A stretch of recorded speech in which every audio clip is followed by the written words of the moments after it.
and part of a team that gets to go out and play games on Sundays and play in front of crowds and win games and do all that.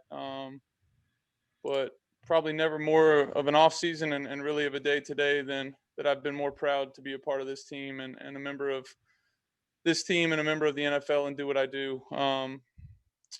It's an incredible group of guys that we have in this locker room. Um, Led by a coach that is, unwavering in his, in his, ability to give us space to talk. I talked about it all off season with everybody on these calls, but on our Zoom calls, it was incredible. What an incredible off season we had with conversations about everything that's going on in America at the moment. And, we had another one of those today and have really spent all morning talking about it. And you got to give a ton of credit to Coach, for allowing us to do that. And then, just incredible guys on this team. Never been more proud, like I said, to be a part of it. And just to be somebody there to help and listen. So with that, I'll take a couple questions from y'all. All right, we'll do 2 questions, Larry, then Dave. Matthew, can you just kind of give us a thumbnail of the timeline of how this all went down? Like, what time's the team meeting and just kind of share what you can about the series of events that led to this? Yeah, I mean, I'll give you a little bit. We had our team meeting this morning, and no football was talked about. We were brought together, and Coach just opened the floor. We knew there were going to be guys in there that had heavy hearts and guys that had similar situations or close calls that have happened to them and needed to get it off their chest. And those conversations lasted for hours, and it was incredible to be a part of it, just like it was all spring. But it was the first time that, we've really dedicated a chunk of time to talk about it when we're all in the building together. And as much as interaction as we can even have on these Zooms, you guys know nothing substitutes being in person. And feeling what my teammates are feeling and what they're going through, it hurts. It hurts a lot. Deck talked about it, man. It's when people you care about go through things like that, it's tough. And I wish America, I wish everybody could be on these calls or be in these meetings. I feel so lucky and privileged to be a part of it, to be, to really have grown up in the sport and spent so many days in locker rooms with people from all over the world and looking all sorts of different ways, coming together. And today was no different. Coach gave us a 45-minute break kind of after a really heavy team meeting and without any thought, everybody just kind of grouped up in the locker room and started talking and figuring out how can we do something and it just happened organically. It was never planned or thought about at the beginning of the day. It just guys having conversation and it's pretty powerful stuff. Quick follow-up was there has to be a person who says let's not practice today. Who is that? Football is the last thing on our mind at the moment, to be honest with you. Funny you would take it there, but the biggest thing for us was how do we get our voices heard? We have a lot of guys in this locker room with a lot to say and a lot of guys that are extremely smart and talented speakers and understand so much of what's going on. So it was great to give them that platform and let those guys talk. And it was really cool to be a part of, a team thing that was so unified. We're in the locker room and everybody's in there and we're all just trying to figure out a way to make it help or make a change and help out. The last thing we thought about was playing football. Not trying to be funny. I'm just trying to think, did coach say, hey, if you guys don't want to practice today, we don't have to, or guys said, hey, let's not practice? That's all I was trying to get at there. I understand what you're saying. Yep. I think, coach was open to anything and everything, understanding the gravity of the situation. Do one more, Dave, and then we'll have a couple other guys. Yep, Matthew, maybe you addressed this in what you just said, but can you just explain why today was so emotional, so powerful? I mean, you guys have had these conversations before. Is it because it's happening again? Is it because everyone was in person? why was today so, so deep and so meaningful and so powerful to everyone? I think it was a combination of both of those things. It was the first time, like I said, that we've all been in the same room to talk about it, and had the ability to see each other's faces and and really be in the same room and just feel that. Obviously, it's something that continues to happen, and the level of frustration and anger is real. It's palpable. The firsthand stories from my teammates is something that to the day I'll never forget. This off season, even today, just I mean, guys telling stories that they haven't told anybody before, and they feel comfortable enough in our locker room to tell the guys and the coaches, everybody that's in there. It was incredible. It's awesome. I love being a part of it. It's such an incredible feeling, and hopefully just the beginning. But I'm just proud to be the quarterback of this team. Proud to be a part of this organization, and just really really happy to be a part of it today. And that's about all I got. Thank you. Thank you, Matthew. Thank you, guys. We'll have Trey up next. Appreciate it. Thanks.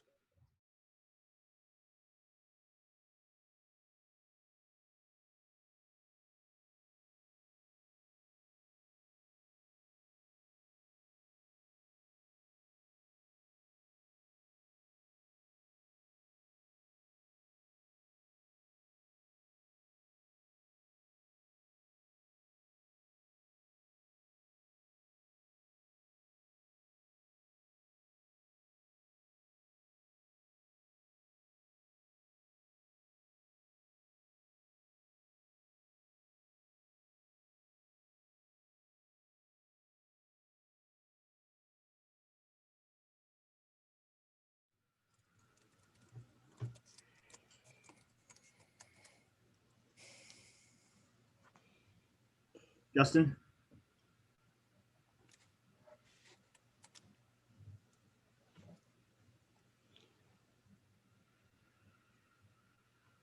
Justin, I believe you're muted. Can you hear me now, Trey? Yep. Sorry about that. Battery's down here on the laptop. Trey, you were one of the players that spoke there. I'm just wondering, how comfortable are you in the role being a voice here and your own family's experience? How much does that play into being a voice on these issues? Throughout that locker room, I think we got a lot of different voices. Obviously, a lot of different people experience different things, and I'm just one of them. So, I don't think my voice is, more important than anyone else's. I was just, we wanted to keep it kind of, a direct message, and one thing that y'all didn't see was a lot of discussion behind the door. So, and there was a lot of heavy voices, a lot of heavy hearts, and a lot of words being said. So, but I was just one of the ones that spoke in front of y'all. But it's a lot of voices on these teams. So. Go Ken Brown, then Steve Courtney. Hey Trey, how you doing? Oh, Want to know if you talked to other players around the league, or did other players around the league know when guys were actually doing this, and has there been any feedback about other teams maybe following along after this, or how's that working? Nah, we was this was all in-house, us in in the locker room. We just kind of, like I said, it was a lot of discussion, a lot of different things going around, a lot of great thoughts, and we came up with this one as a unit. So that's one of the things I wanted to make sure I stress, that this is unified as a team, us sticking together, and it wasn't any. I don't think nobody known outside the walls or anything like that, but it was just us as a team. So. Go Steve Courtney. All right, thanks. Hey, prior to your arrival, Matthew Stafford mentioned that football was the last thing on your minds today for all the right reasons. How difficult is it concentrating on a season that's got a question mark with the pandemic, with the increased social injustice going on. From a player standpoint, how difficult is that?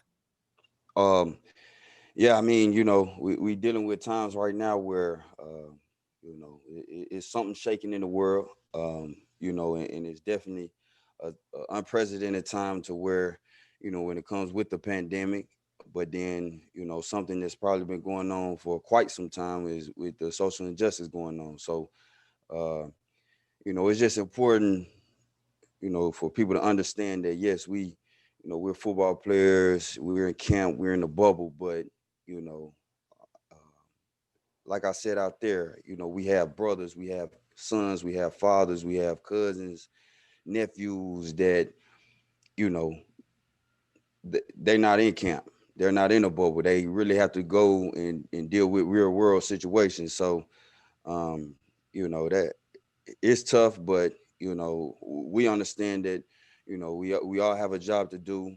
And like Deron said, you know, we'll play football, but we'll also change the world with our platform. So I will do one more, Rod Beard.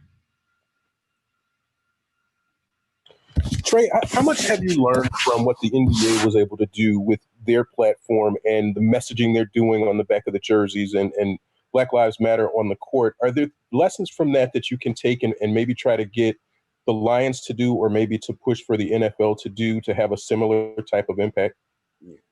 Yeah, it's definitely in discussion as far as, you know, amongst teammates, amongst, you know, us here in this organization as far as what we want to do unified. So, and like I said, I want to keep stressing that we are all in this together. We are, you know, one unit, and we are making decisions. Any decision we make as a team, you know, every single person is in their locker room and inside these walls is in agreement with. So, you know, whatever we do, we want to make sure that, you know, we stay together and stick together. So, you know, as far as us seeing what the NBA is doing, and, you know, and them shedding their light on, you know, shedding light on certain situations, the way they are, then, you know, we definitely, you know, have some ideas, have some conversations brewing, and you know, it's just one thing, you know, we understand that about America and about people in America is that, you know, the narrative can kind of get shifted, and we understand that it's a sacrifice. You know, you might step on some toes, you might ruffle some feathers, but in, in order for change to happen, in order for something to happen, you know, someone has to be uncomfortable. And, you know, I think everyone inside these walls understand that, understand what it's going to come with, the backlash that it may come with, you know, how the media try to depict it, how, you know, fans try to depict it, how they, you know, say is no room for politics in football. But, you know, like I said, we football players, but we humans, and everyone in this world is a human. So, you know, just because, and you know, I want to say this as far as that being our brother, that being our father, we are our brothers, the human race. You know, we are all one, and once we realize that and overcome just the difference of skin color, the difference of culture, then, you know, we'll start to love one another, treat others as they are us.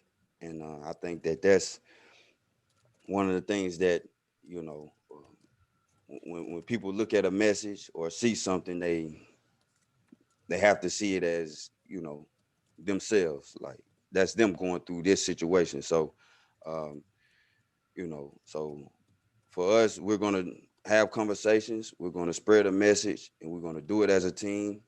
And we understand, you know, that the narrative, you know, somebody's going to try to screw the narrative, try to, you know, get the message lost, but we're going to stay focused on the topic, and we're going to push the narrative, the proper narrative, and we're going to push it with our, you know, whole hearts, and, you know, as a unit together. So Appreciate it, Trey.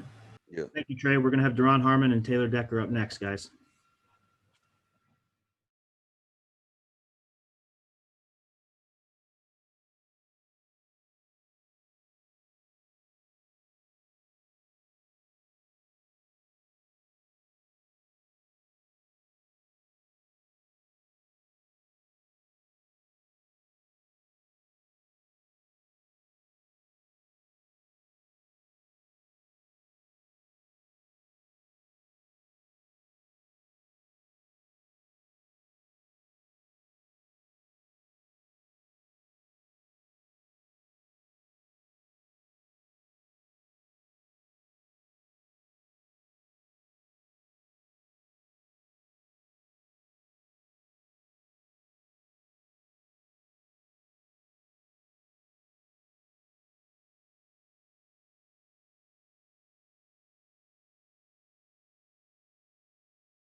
Justin? Hey, Duran, really powerful stuff out there in the parking lot. I can only imagine how much more powerful it was this morning. Can you maybe take us through how you came into the building this morning and how maybe this whole thing got to the point where you guys decided to come out as a team? Well, first of all, just coming into the building this morning was tough. You obviously got that, going on with Jacob Blake, and you just try to, fathom just how a situation can escalate to something like that. So that's just obviously something that's been on my heart, just in my mind the last day. And, I prayed before I came in to try to, clear my mind because, obviously in the profession that I'm in, I mean, everything is based off, results, how you perform. But I talked to Josh Schuler, our strength and conditioning coach, this morning. We had a conversation. Just he was asking me, my feelings, my thoughts. It was well, and then we came in and to the team meeting, and um, Coach Matty P kind of just pulled everybody aside and said, I mean, what happened, on Sunday evening was terrible, shouldn't happen, and he kind of just opened up um, the space for us just to talk, and that conversation and just went everywhere. I mean, from people talking about experiences to people talking about just their feelings um, toward the event that the tragic event that took place on Sunday. And then after we got done that meeting, conversation started in the locker room, and then everybody's gathered around. We're just trying to figure out what we can do to not only bring light to the situation of what happened and how it's wrong just with police brutality, but how can we as a team um, create change not only amongst ourselves but amongst the community so that when things like this happen, we're speaking on it and putting the pressure on officials to do the right thing and prosecute these officers to the fullest extent. I imagine you guys had some conversations around the time George Floyd was Mhm. unfortunately killed, but Mhm. this seemed to be you guys were in person. Maybe it was that kind of you guys have been on the field for a couple weeks together, and maybe this was more of a tipping point for this organization. Oh, without a doubt. I mean, like you said, the George Floyd, obviously we had our conversations about that and we spent time as a team, talking through and thinking about things that we can do. And we were in the midst of, coming up with ideas of how we can, continue to voice our opinions and our concerns with police brutality, social injustice, and systematic racism. But today, I mean, like you said, it was the tipping point. I mean, why wait? Why wait to do something?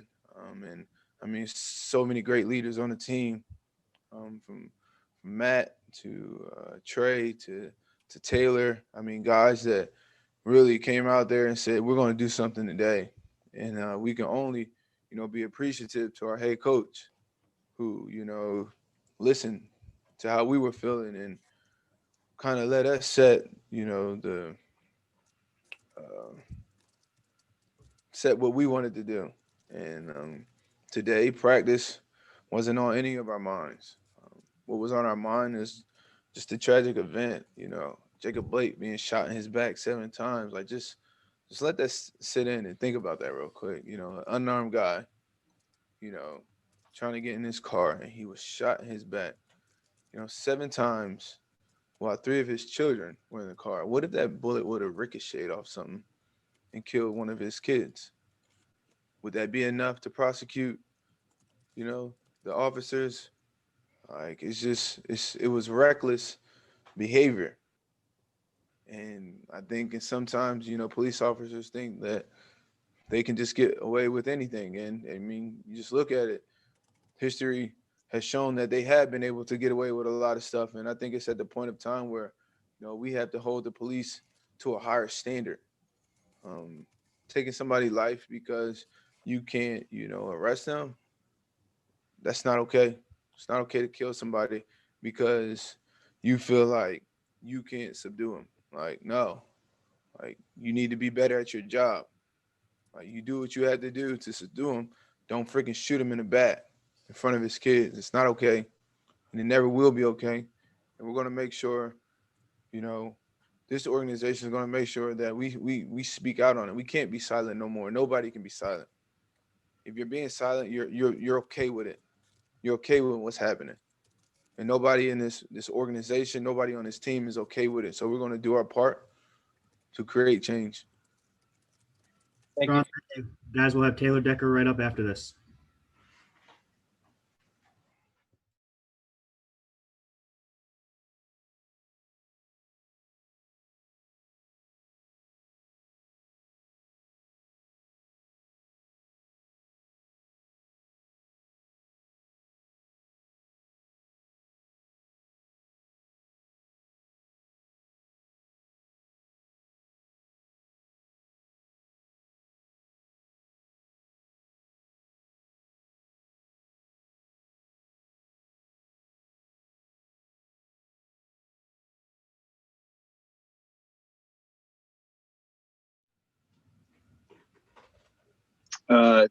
Taylor, powerful stuff from all you guys today, and I can only imagine how much more powerful it was to be in that meeting. Duran was just talking a little bit about not letting this go, and some of the other ideas, I guess, that maybe are floating around on how you guys can affect change. Can you share some of those? What is sort of the next step? What can you guys continue to do, I guess, to make sure that things change? Well, I'll start by saying that, we were having conversations about these issues all throughout the spring.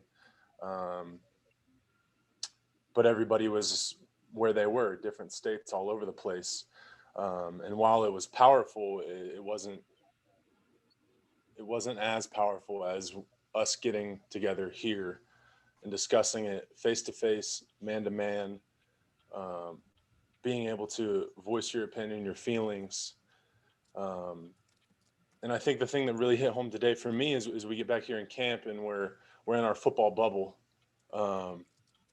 But that doesn't mean social injustices aren't happening. And we were able to come in today, and coach has done a great job since the spring about letting guys, express how they think, how they feel. And that was a big learning experience for me.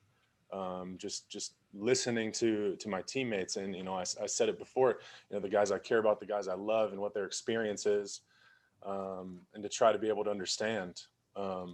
So we've floated ideas of action we want to take, because the big thing is to put words into action, and you got to be actionable about it. We do have the platform to be able to hopefully incite some change, hopefully make some changes. And that's going to happen. That's going to happen. I said it today to the team. Why can't we be the catalyst? There's a lot of intelligent guys with a lot of great ideas. Why can't we be the change? And that's why today we came and had that conversation. And then we got in the locker room together and we said, we're feeling this now. So let's do something now. Let's show that it's important and it needs to change now. And like I said, we have ideas, and I'm not going to float any out there right now, because we're going to come together as a unified front and decide what the actions in the next step is going to be. But there will be actions and there will be next steps, because we're all members of this community. We all come from different backgrounds, all different parts of the country, black, white, brown, whatever it may be, but we're all here as a team. And we want to make a change, and change is hard. We know it's hard. I think everybody knows change is hard, but that doesn't mean it's not necessary. One more, Chris. Hey, Taylor. I think we all could hear some of the emotion in your voice while you were speaking out there. And you mentioned, this isn't necessarily, your story, or you haven't had to face some of the challenges that your teammates had to face. So why was it important for you personally to get up and talk today and to express some of those opinions from your vantage point? I mean, I think you hit it on the head that I had a teammate share that his mom checks every single day to make sure he made it home. And he said to her, well, Mom, I'm at work all day. I just go straight home. I don't do anything else. And she said, well, you got a 23-minute drive every day. And I don't know what's happening for that 23 minutes. And then I thought about, and I shared it out there. I was driving home the other day. Romeo Okwara was driving by me, hit me up, said, you got a headlight out. And the same guy whose mother was concerned about him getting home was concerned that he had a out-of-state license plate and a different ID and what might happen because of that. I have an out-of-state ID. I got a Michigan license plate. I got a headlight out. And not for 1 second was I concerned about making it home or my safety. And hearing the pain and the voices of guys that I care about, guys that I love, guys that are great men, great fathers, great husbands, they shouldn't have to go through that. And, I want them to know that I'm here for them, because we are a brotherhood. And at the end of the day, we're all humans who want to be loved, safe, secure, and happy. And you shouldn't have to look over your shoulder and worry about your well-being. So, like I said, the spring was a big learning experience for me, getting other guys' perspectives that aren't my perspective. But I thought it was important for them to know that I care about them and I love them. And I want that change too. And I want everybody to be loved, safe, secure, and happy. Thank you, Taylor. Thanks, everyone. We'll have Coach up next. Thanks.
together. And, the team's been working really hard, and certainly we walk into another situation today where, I think everybody felt it wasn't about football today. I think everyone had heavy hearts and everyone's had really, thoughts and conversation. And I guess for myself, I just thought I didn't really feel right about going into practice, and I didn't feel about going out there and trying to run some football drill without just talking to our team. As far as I'm concerned, when things go, when things are hard in the world, there's two things that I check. And, first is my family. And then the second is, is this football team and the guys in that locker room, and making sure that everybody's okay. And that was my mindset walking in today, was just to make sure that everybody was okay. And honestly, there was a long conversation and a lot of listening. Again, Trey Flowers said something in the spring to me that was so impactful to me. He just said, he said it can be so simple, just listen. And it's something that stuck with me, and certainly was on my mind this morning, and I just wanted to listen. And there was some amazing conversation, and really, I just give credit to our players for being open and caring for each other and loving each other enough to have that conversation, to share, to trust, to have that space to speak and to listen. So, I mean, I know, there's the football side of it, but, quite frankly, if we made a difference or we impacted people that affects them in the long run, football's only for so long. So I think that was what was important for us today. And I'm just proud of our guys, the players in that locker room, for speaking and leading. This is a player-led team. There's no doubt. These guys are they're super intelligent, super smart, and they have some amazing things to say that, quite frankly, I just have to listen and follow. So that's really what started today, and that's kind of where we are right now. But just proud of our players. I challenge everybody to do this. I challenge everybody in the league to do it, to go out there and continue these conversations and to listen. And, those are real stories. And I think when the guys, when they pour their heart out, and you have 80 men, 100 men, coaches, whatever it is, in a room, and people are pouring their heart out as far as how they feel and feelings across the board. But really also expressing the vulnerability that goes behind some of those feelings. It's impactful, and we want to be part of the solution. So I'll open it up to questions. Guys, we'll do a few questions. Justin Rose. Hey, Matt. Did you, this morning when you walked to the building, Duran said he was having a conversation with the strength and conditioning coach, and then that kind of trickled into the team meeting. And then did you anticipate this morning, or when you got to the building thinking, all right, another week, man, here we go, and then you kind of heard it? Is that kind of how it transpired, or did you come into the building already kind of having a preconceived notion you guys were going to talk about it today? Honestly, for the most part, I kind of, I'm in my own little bubble here in the football world, and sometimes I miss things that happen. And it was one of those things that, I'd heard something last night, and then when I got into the building this morning, really started to look and see and listen to what was going on. And honestly, my thoughts and my heart was on that subject and that subject alone. So didn't necessarily know what direction I was going to go with that, but like I said, thankfully for our players, they helped lead that. It's unprecedented territory as far as like this shift that the seismic shift that we're seeing in our culture. Just knowing that this team's going out there and wanting to be a face of it for the NFL at this particular time. How proud of these guys are you? Yeah. I mean, there's not even words to express that, right? I mean, talk about brave guys going out there and certainly young men that are much more involved with the social media world, obviously, than I am. So, they all know there's immediate feedback. They all know that there's immediate response, but the strength and the power and the unity, I think that's, that was unbelievable today. So this team's, the group of men that we have in that locker room, like, that's a good group of men, man. I love those guys. So, we obviously understand the football side of it, but it's not about football today. Wojo? Matt, the players talked about, can't be silent, have to, take actions and take the next step. What do you think the next step or the next action is, if there is one that you guys have discussed, or it's so hard to figure out at this time? What do you think is the next step in this? Yeah. I don't know if I have a really good answer for you right now, other than I know the first thing is that we just keep listening, and making sure that we're paying attention to what's being said. And we got a lot of young guys with some great ideas and thoughts, and certainly we'll continue to try to put our words into actions and try to make a difference. If just by today and, the conversations we had this morning in the locker room and hopefully what we were able to put out, if that affects, one person and helps one person, then, it's worth it. So we're just continuing to put those ideas and thoughts together and try to just keep getting the stories out there. I think that's the biggest thing. And like I said, maybe there's a chain reaction here that started with some of the other teams, and, maybe it pushes forward that way, which would be great. Last question, Rob. Matt, obviously the NFL is a little different than the NBA, which has been more outspoken on these issues. What can you take from what the NBA has done and maybe make this a more packageable message for folks in the NBA who tend to be a little bit more conservative about it? It's good. I'm probably out of the loop on the NBA as far as some of the stuff. I mean, I see, what's just kind of out there. I know for us, just to be honest with you, I know for us, what's really important is just that, as a group that, Taylor Decker spoke about it too. It's just, we always look at football as life. And for us, we relate everything to football, and certainly the lessons that we learn in football. I always like to apply those to life. But one of the things that stares us in the face every single day is that, if you take a group of men from all different backgrounds, every different part of the country, every different journey, every different story, and put them in the locker room and they have one common goal and everyone pushes for it. It's, in the family atmosphere that we create, why isn't that like that everywhere? And that's pretty powerful. It's pretty amazing statement. So I think we just kind of look at our situation and try to do the best we can to get our message out there from that standpoint. So not really sure from an NBA standpoint. Thanks, Matt. Yeah, you're welcome. Thank you, Coach. And thank you, everyone, for your flexibility today. Yeah, I appreciate that. I know, it probably came across a little bit, obviously, without everybody knowing what was going on, but I do appreciate everybody's patience and flexibility with that. It just really was just listening to the team. So, I appreciate that. Thanks, Matt. Thank you, Matt. We appreciate it. Thank you. Thanks, Matt.